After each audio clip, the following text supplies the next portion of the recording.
Oh, hi everyone. How are you doing? Have you guys seen the new intro? Yes, so basically when I'm making video one-to-one like this and speaking in front of the camera like this, I would definitely add this intro, so you have to get used to it. I'm so excited to be filming.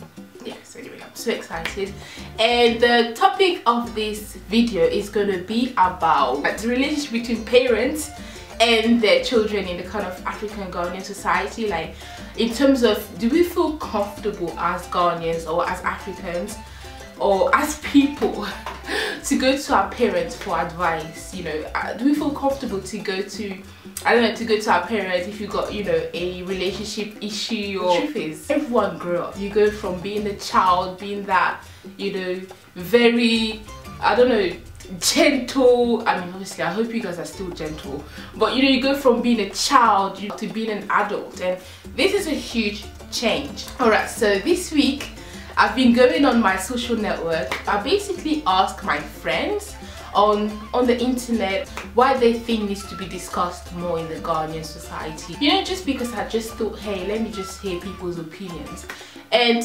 70% of them talked about the fact that relationship between, you know, Ghanaian parents and children needs to be discussed more. A lot of them felt like, you know, if they've got issues, relationship issues, I don't know, adolescent issues, because obviously when you grow up you go through things, your body change, your voice change, everything change, you're just confused. Oh my gosh, what is happening? This is me. A lot of them feel like during that period, that little crisis, they don't really feel that they can talk to their parents about relationship issues, boys, girls, you know, I don't know, issues like that. I just thought, unbelievable how most of my friends said the same thing. So I thought, let me make a video talking about this topic. It's not about me and what I think and what Miriam thinks, you know, it's about us and discussing and bringing about a platform where we can discuss. For me, I think it depends on the sort of the parent that you have. It depends on, because not all African parents are the same, I tell you, not all of them are like that. So it depends on the kind of relationship that you have with your parent. You know, it depends on the, some parents would be open and really open. We even ask you questions gently about you know, your life. Some parents would be really happy to give you advice, but others would just be like, are you the same age as me to stop talking to me about, you know? So it depends, I think, on the sort of relationship that you have with your parents. But I think also that it could be a cultural issue. It could be a cultural thing. But some Ghanaian parents haven't really been brought up talking about these issues with their own parents. So to be honest, it might also be difficult for them to just open up and suddenly become a friend with their children and listen to their children talking about their stories. So I think it could be a cultural thing and a personal thing as well. The truth is, when you grow up, yeah, you have questions. You have questions. You just wonder, like, your body changes, your voice changes, you start having acne. Oh my gosh, I went through that period. That was hard. Anyway, I'll get talking to that later. So everyone goes through that period as teenagers. I'm not a teen anymore, I'm 20, but you start seeing the opposite sex as different, because obviously they start from being, you know, your friends, your brothers, and then you grow up and you start being awkward next to them. That's normal. And the thing about this is, when you go through that period as in African family, as a child of an African parent, as a child of a Ghanaian parent, during that crisis, during that period, you've got questions. Do you have a parent to go to? Like, would you be willing, would you be comfortable to go to your parent? Basically, that's the topic of this discussion. A lot of people are saying, a lot of people that I know on my personal contacts say this is an issue that needs to be talked about. That's what some of them said. Even in church stuff, like what we thought is that we should not do that thing, we should not have boyfriend, we should not have that. But when it comes to listening to the youth, the issue I think that a lot of people think is the fact that some of the leaders or some of the parents or some of our elders are not as open to listen to the youth. So I think that's the sort of thing that people are complaining about in this society, man. Like the way this world is turning into, if you look at the media, the media in terms of celebrities and the music out there. I mean, I tell you, that's why I don't really listen to, you know what, I'm really old-fashioned. People would say I'm old-fashioned, but I am new fashion for myself. I don't really listen to, I don't really listen to the music that is out there, you know, because the lyrics don't really appeal to me. Like some of the lyrics, even if you know, magazine, you just look at a normal fashion magazine, you see a page or whatever that is a bit disturbing, or you cannot watch TV these days without tuning into someone kissing, or I don't know, you know, this world is messed up. Everywhere you go, there's just frequent messages of how you should dress, what you should look like, what sort of relationship you should be in. There's always pressure, and I feel that if you know, if you're not part of a family where you've got parents or you've got, I don't know, elders that are open to talk to you about life, to talk to you about how the world is and what you should expect and how you should comport yourself, just someone that is open to listen to you and then advise you by being led by God and advising you gently, then I think it's a struggle. Because if you grew up in that bubble where you never thought anything and you always thought to not do this or to not do that, but you're not taught anything else, and you've got family members or whatever that are not open to talk to you, then if you go to university or if you go somewhere else where your parents or whatever are not there, it creates confusion. Then a lot of people kind of how do you call it, a lot of people kind of, you know, get advice somewhere else, from friends, from society, and this may not be the best place to get advice from. So I think it's definitely important. I'm going to tell you why I think it is.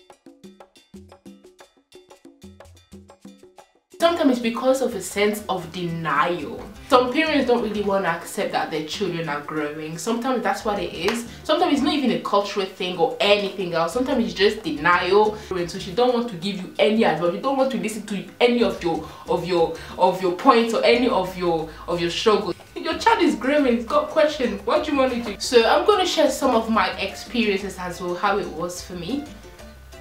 That period of me growing up was very, very difficult. People say that it's only guys that go through major changes when they grow up, like their voice change, but girls do go through stuff as well. I went through acne, like, you know, that period when I was from 11 to like 16, I went through acne. So you know, when you're a child and then you grew up and you start having spots all over your face, I went through that period. That was difficult. From having a baby skin to having thick, there was my voice changing as well, because yes, girls' voice changed. So because I remember, I don't know if it was because it was in the morning, but I had this Spanish class, and you know, we had to read, and it was my turn to read, and I tell you, when I read, my voice was like, I was so embarrassed. I don't know if it's just me or if it's just my thinking, but I thought my voice changed. Start going through that period, and that's what it is. During that period, that crisis, that confusion,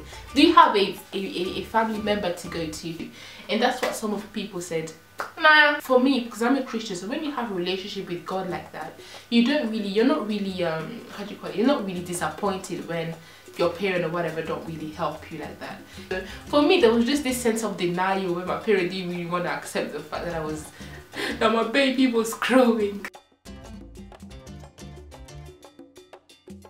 And also, I think what it is that there's, not for me, this didn't happen to me. It may happen because of and if you go to your parent and talk to them about yourself and your life and stuff, it may be seen as disrespectful sometimes in the culture. Sometimes it's just, you know, sometimes it comes from, you know, this thing that, you know, not a lot of parents communicate with their children in that friendly aspect. Sometimes it's just more about, you're my parent, you're my child, I'm your parent, that's it. I'm not your friend to talk to you about certain things. It's a bit dangerous, you know. It may impact them in the future in terms of, you know, how they respond to their children themselves.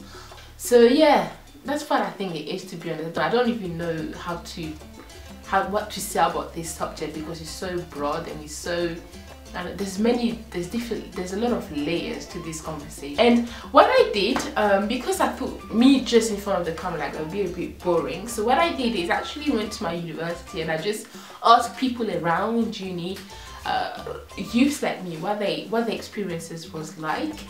and you know, it was interesting to hear some of their thoughts. Funny enough, some of the people I've interviewed, not really interviewed, but I've asked them about this issue, because some of them said that, you know, they didn't really have any problem with going to their parents in that aspect. Their mothers was open to talk to them in that aspect. So it's like a lot of girls have that kind of close relationship with their mothers, so for them it wasn't really a huge issue like that. And others said that, you know, it's important that to get good advice as well. Maybe that's the reality, that you can't be friends with your parent. And obviously if you ask questions, it doesn't mean that you're friend with them, but what one of them said is that you can't be friend with your parent. If you ask them about something that is so controversial, well, do you actually expect your parent to be like, yes, I'm gonna help you, my daughter? No, mate, they weren't brought up in that way. It doesn't go well with the culture. But others also said something about the fact that, I mean, as children, as grown-up people, you get that kind of close relationship with your parents when you're married. You're 28 now, but from your experience, if you had a relationship problem or something, would you feel comfortable to talk to your parents about it, or your family members that are older than you? Yeah, I used to go to my mom and my older sister to talk about it. It depends what kind of relationship you have with your mom. I'm really close to my mom. She's like my friend, so I don't feel shy to go and tell her anything. It has helped me. So it depends on what kind of relationship you have with your parents. And I like the way my mom is with me. I will like to be like that with my daughter as well, to be open with my daughter, so she can always come to me when she has a problem. That will help her just like it helped me. Our parents knows better because they had experience more than us. So if the relationship is really open, that helps. Parents need to have time to talk to them, and it has to be improved.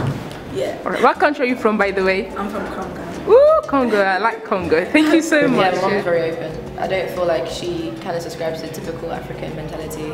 She's quite westernized, let's say that. But my dad, I feel like he's probably the typical African. You don't want to talk about these, no? Yeah, but yeah, and I don't live with him either, so it doesn't really make it any better. But yeah, my mom's definitely open. What do you think is important for, you know, society, African society, for parents to be open to talk about stuff that their children go through?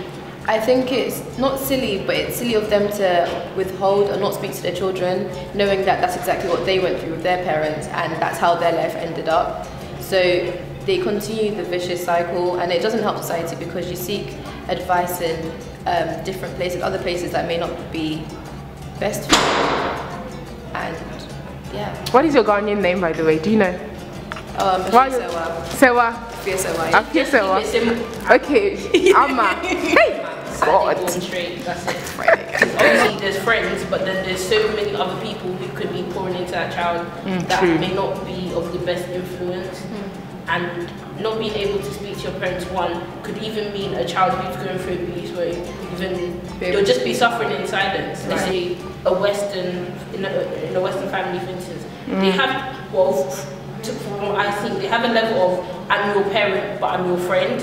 But in African society is I'm your parent. And the only time you really begin to see parents and their children actually becoming friends is when the person is like probably married or they're fully grown now. That's when they start talking like a friend, yeah. Do you know what I mean? Well, my mom doesn't really like boys, because if I talk about boys and stuff, she thinks I'm not concentrating on education or something like that. So she gets really like, oh, stop talking kind of thing. She doesn't mind it, but she doesn't like me talking about it. Do you think that should change, or?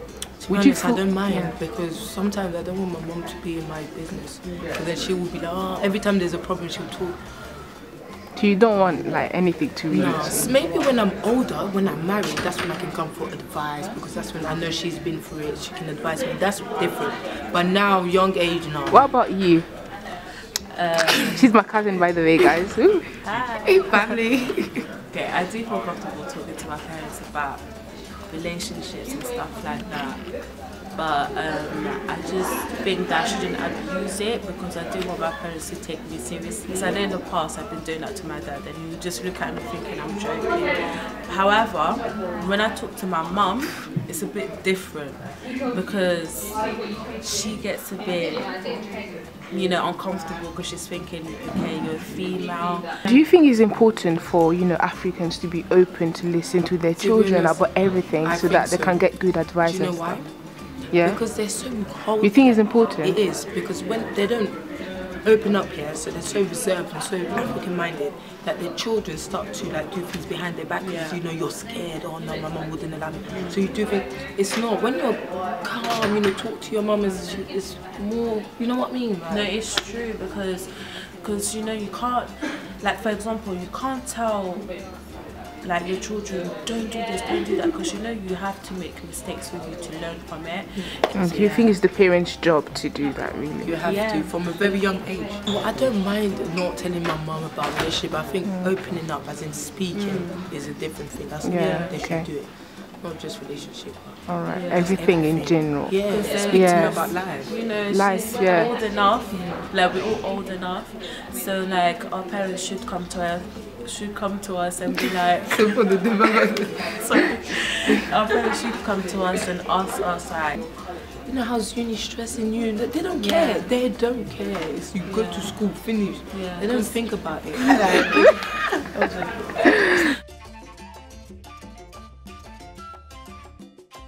Thank you so much, guys, for watching. Leave comments, like. On a more serious note, if you haven't watched my last video was about physical disability in the Ghanaian culture. How is physical disability seen in the culture? And for my opinion, for my views, what I think needs to be changed. Thank you so much, guys, for watching. See you on my next video. Bye.